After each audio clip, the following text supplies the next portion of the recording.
Because I'm a lunatic, I'm making my first violin without professional training.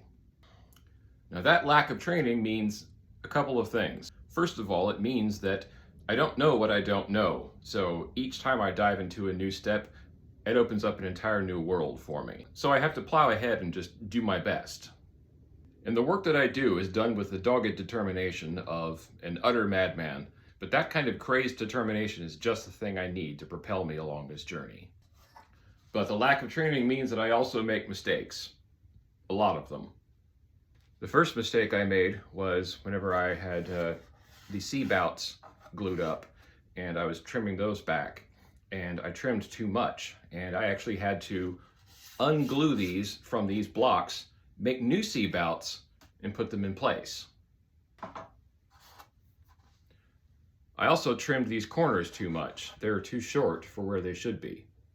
But the first major blunder was printing the template for this scroll too small, just trusting that it was the right size. This is now the corrected version. The last blunder occurred when I was removing the mold from the corpus or body of the instrument. You see, I shouldn't have glued the back in place first before I did that, because that made it very difficult for the rib garland to flex and move in order for the mold to pop out smoothly. And in process of doing so, I bent this button. This should be perfectly straight up and down. As you can see from the detailed photo, the wood is lifting up and the purfling is exposed.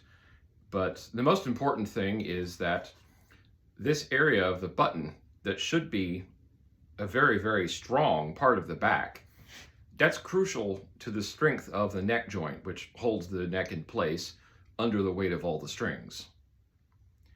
And with that broken, that means that I either have to A, repair it using a procedure that is probably beyond my abilities right now, or B, I just have to make a whole new back.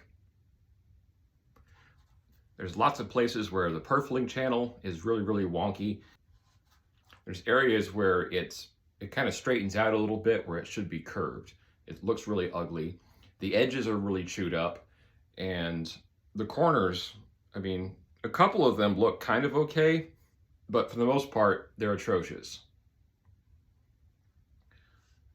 But perhaps the most important part is that I screwed up the graduations of the plate, which is the thicknesses of the plate in different areas. Now, some of these areas, when I was thinning this out, I went a little bit too far and thinned it more than I should have, and that's not going to fare well for the ultimate sound of the instrument. But I'll make sure to thoroughly document the process of making a new back. That way all of you can follow me on my journey. This is another one of those times where I could be really, really mad, but to be honest with you, I'm kind of relieved because like the first scroll that I made, there were so many things about it that I just absolutely hated, and I'm glad I'm not going to have to use it. And the cool thing is that once this back is removed, is that it can still be useful. It's a blank canvas, so I can try out my varnishing technique and experiment with different colors and see what looks good. So it's an annoying setback, but it's not a complete wash.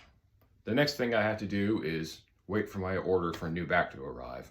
So unfortunately, that's going to be a waiting game. In the meantime, I'm going to try to stay busy as best I can. Probably don't expect some content from me in the next probably 3 or 4 days. Texas is about to get hit with a pretty nasty winter storm, and that's going to really impact how much I can work. But if you made it this far, I'm so glad for all my followers and everyone that has liked my posts and subscribed.